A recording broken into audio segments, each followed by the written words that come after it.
Hello, good day everyone. Welcome back to my channel. Again, this is Joe Brand, yours truly. So I know it has been a long time since I posted my last video. So to those who are new to my channel discusses a lot of things.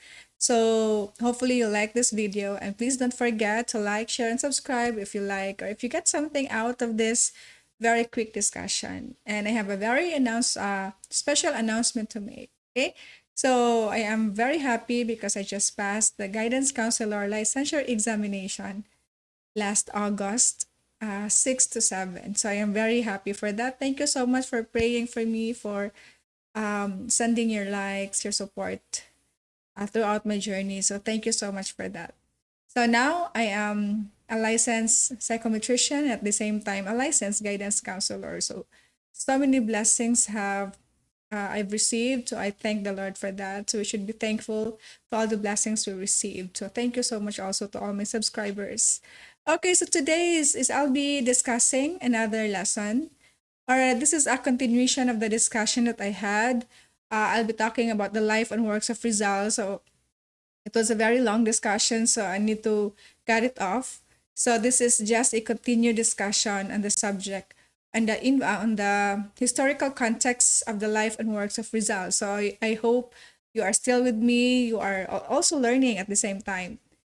So let's continue with the influence of foreign traders and immigrants. So I know you're all familiar with foreign traders and as well as the immigrants. So throughout the 19th century, the Philippines, our country, also saw an influx of foreign traders and immigrants. So there's a lot of immigrants here in the country. So primarily from China and Europe. So due to the opening of the Suez Canal and the liberalization of its economy, this influenced Filipino society, particularly in terms of culture and commerce. So again, there's a lot of immigrants here in the Philippines during the 19th century. Foreign traders, they're investing, especially people from China and Europe. And because of this is due to the opening of the Suez Canal, where people can come and go, where people can come and see our country. So this is also the reason why we are now immersing with a lot of culture and commerce. So Chinese immigrants in particular had a substantial impact.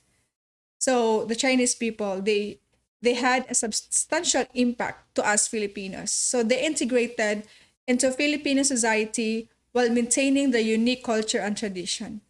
So many became middlemen, businessmen because of the influence of Chinese immigrants.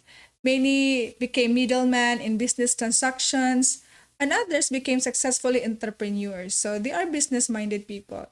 So setting up shops and businesses. So their impact on the Filipino economy and culture is still evident today, especially in the country's cuisine and business practices. Yeah, as what we've noticed now. So we are still the Chinese people are still influencing us when it comes to entrepreneurship, business transactions, cuisines, which is for me this is a good way of establishing a good relationship with them.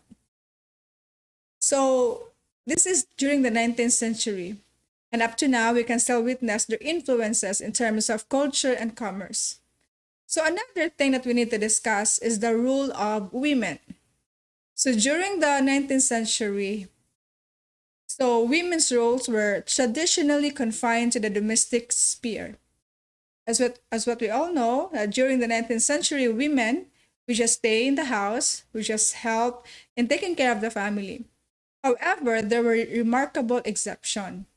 So women from the Ilustrados class like Marcela Agoncillo and Josefa Llanes Escoda began to assert their presence in the public sphere. So again, during the 19th century, women are just confined in the domestic sphere. But there was a remarkable exemption because there are two women who exert their presence in the public sphere. They participated in nationalist activities, contributed to literature, and advocated for women's education. So again, especially women who came from Ilustrado or those women who are well educated, they began to assert their presence in the public sphere. So they contributed to the country's literature and advocated for women's education. The revolutionary period also saw women participating as warriors. So this is a remarkable change. This is a remarkable exception during the 19th century. So it was great because women are now participating as warriors. Women are still now asserting their presence in the public sphere. And another thing during the life and works of Rizal is the arts and literature. So in the 19th century, we were not yet born. The 19th century was called a golden age for Filipino arts and literature. There was a flourish of creativity influenced by indigenous traditional and Western styles introduced by the Spanish. So Filipino artists like Juan Luna and Felix Resurrección Hidalgo gained recognition on the international stage. So again, during the 19th century, there was a flourish of creativity for Filipinos, and there are two Filipino artists like Juan Luna and Felix Resurrección Hidalgo gained recognition. So again, Filipino literature blossomed during this period. So it blossomed, it grows. So with increased production of works in the vernacular languages, Jose Rizal's Noli Me Tangere and El Filibusterismo were among of the key works of this era that awakened nationalism and advocated for social reforms. Again, during this time, the known Jose Rizal's Noli Me Tangere and El Filibusterismo were among of the key works era, and it awakened the nationalistic and advocated for social reform. So this is during this time, the arts and the literature. There was a flourish, it blossomed, and people are participating when it comes to production of works in arts and literature. So how about the socio-economic hierarchy? So in the 19th century, Philippines, there was a complex socio-economic hierarchy. The number one socio-economic hierarchy is the Peninsulares. Peninsulares, these were Spanish people who were born in Spain and held the highest offices in both the government and the church. So this is during the 19th century. So this is the socio-economic hierarchy. So they have their own hierarchy. So again, in the 19th century, there was a hierarchy. Number one is the Peninsulares. So these people, Spanish people who were born in Spain, and they garnered the highest offices in both the government and the church. Second is the Insulares. So Insulares is they were pure Spanish descent, but were born in the Philippines. So they were pure Spanish, but they were born in the Philippines. So they often felt they deserve a larger share of the local administrative offices, which were largely held by Peninsulares. So again, they also have their own share of the local administrative offices. So there were Spanish people, pure Spanish, but born in the Philippines. Number three is hierarchy, socioeconomic hierarchy, is the mestizos. So mestizos is these were people of mixed ancestry. So the term usually referred to people of mixed indigenous Filipino and any foreign ancestry. So again, they are called mestizos because these were people of mixed ancestry. So the mixed blood, so mixed ancestry.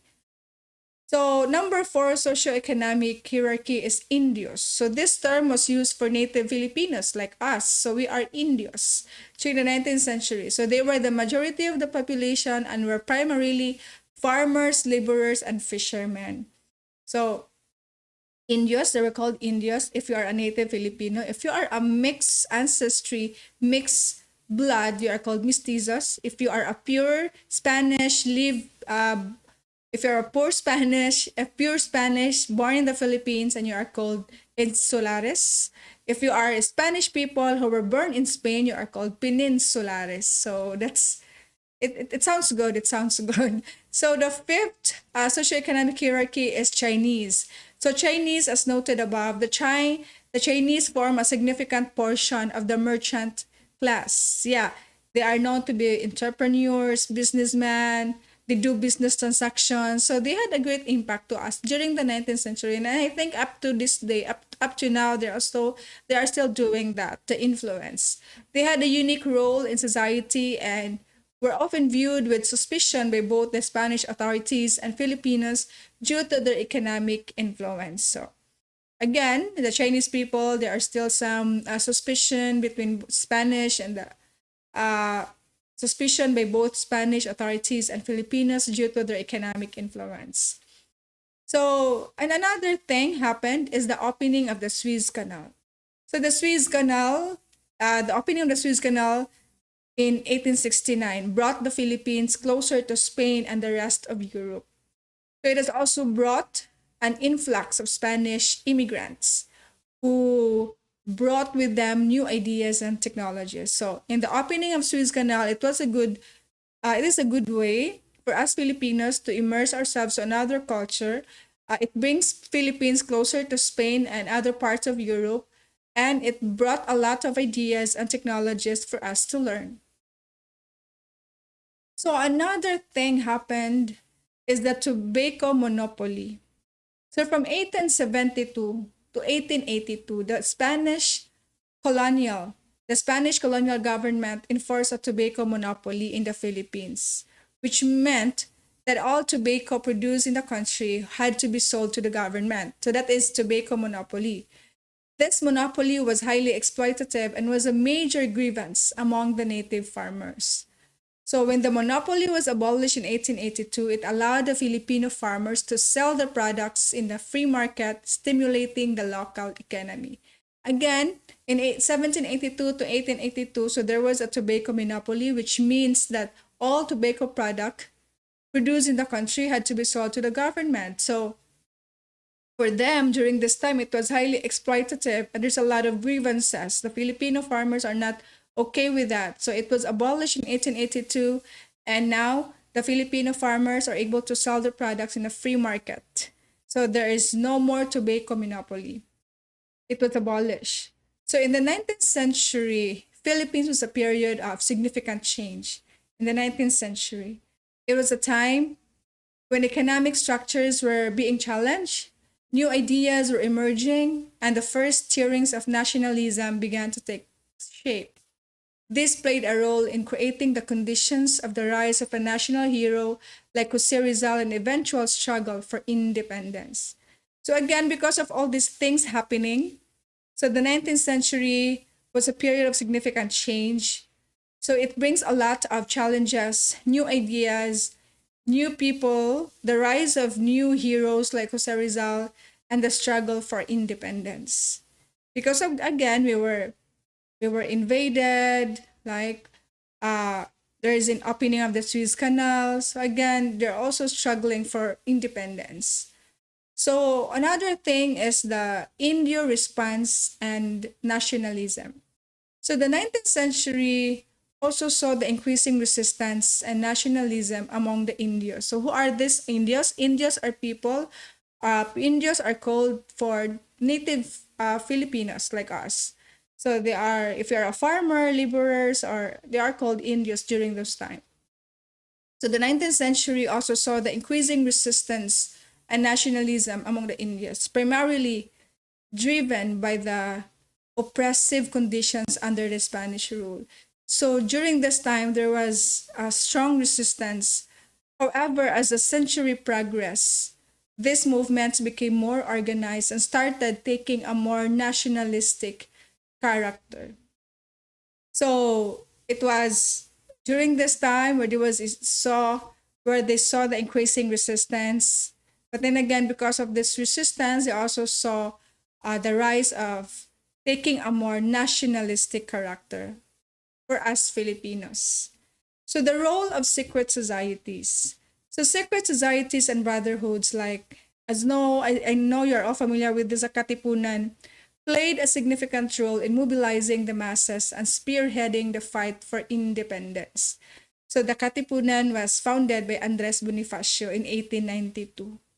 The Katipunan was a secret society. So it was a secret group society which sought independence from the Spanish rule through armed revolt. So again, if you still remember that we were invaded by the Spanish people for 333 years. So Filipinos are craving for independence. So this is they form a group called the Katipunan. It was a secret society that sought for independence from Spanish rule through armed revolution. So the society played a pivotal role in the Philippine Revolution. The society played a great role in the Philippines. So they formed during the life and works of Rizal, so they form a role of secret societies like the Katipunan. So Andres Bonifacio is the founder of the Katipunan Society, a secret society. It was also during this time the rise of Ilustrados. So the Ilustrados are the enlightened ones. So if you are called Ilustrados or the enlightened one, represented that Filipino educated class during the Spanish colonial period. So they were Filipino educated class, educated people. We are called Ilustrados.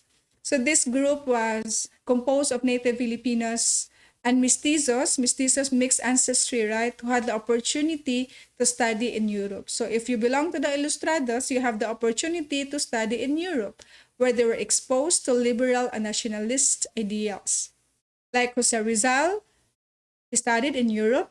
Graciano Lopez Haina and Marcelo H. del Pilar were among of the notable Ilustrados or the enlightened ones. That's why they are craving for independence, freedom, because they were exposed to liberal and nationalist ideals. The Ilustrados came to have a significant influence on the Filipino society. They used their writings and influence to expose the ills of the society and the abuses friars and government officials. They clamored for social and political reforms, advocating principles like freedom of speech, equality, and nationalism. So again, the rise of Ilustrados. So one, Arsusa Rizal were among of the notable Ilustrados. So they are craving for the principles of freedom of speech, equality, and nationalism. And they use the writings. That's why Jose Rizal wrote the No Limit Tangere and El Filibusterismo, a sign of exposing the ills of that society. While Andres Bonifacio is the founder of Katipunan, who used armed revolution to fight for freedom and independence. So they are using their own strength how to fight, how to achieve independence. So the Philippine Revolution and Jose Rizal.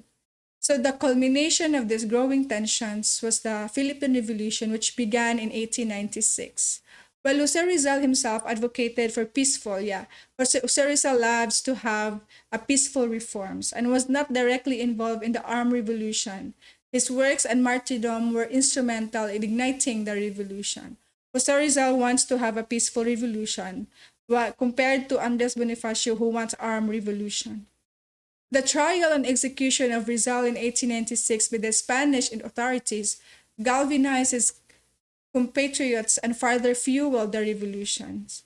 So during the execution of Dr. Rosa Rizal, it fueled the revolution. Rizal's life and works became a potent symbol of the Filipino struggle for freedom, equality, and national identity. He was declared a national hero after the Philippines gained independence. So because of the execution of Dr. Rizal, it fueled revolution. And that is the time where Filipinos felt that they should fight for freedom, equality, and national identity. And after they gained independence, after the after 333 years under the Spanish rule, so Philippines acquired independence. So in conclusion, the 19th century was a pivotal period in Philippine history that laid the groundwork for the country's fight for independence. It was a century marked by social and political unrest, the growth of nationalism, and emergence of influential figures like Jose Rizal, and whose works continue to inspire the nation. Again, so many things are happening during the 19th century. From the start of the life of Rizal, from the background of Rizal up to this day, the influence of Dr. Rizal is still with us. So understanding the 19th century Philippines provides important context for studying Jose Rizal's life and works. His writings were deeply influenced by the socio-political conditions of his time, and his reformist ideas played a significant role in shaping the national consciousness. So again, the life and works of Rizal played a significant change in Philippine history. So he is fighting for the Philippine independence through his writings, the national El Filibusterismo and the No Limitang Here. He belonged to the Ilustrados or the Enlightened ones. He studied in Europe, and that's the time that he also he exposed the ill of the society and trying to help the Philippines acquire independence, a struggle for independence. So thank you so much for watching. I hope you are learning from the videos that I've posted. I hope you get something about the historical context of the life and works of Rizal, and why do we need to study the life of Rizal, works of Rizal? What is the impact? Is there an impact? So I hope you get something out of this very quick discussion. So I will be uploading our lesson 2. So hopefully you are still with me and trying to listen to the hardship and the struggles that our Philippine heroes uh and our Filipino heroes are trying to tell us the beauty of national identity. Thank you so much for watching, and I'll see you again for our next video blog. Thank you and God bless you.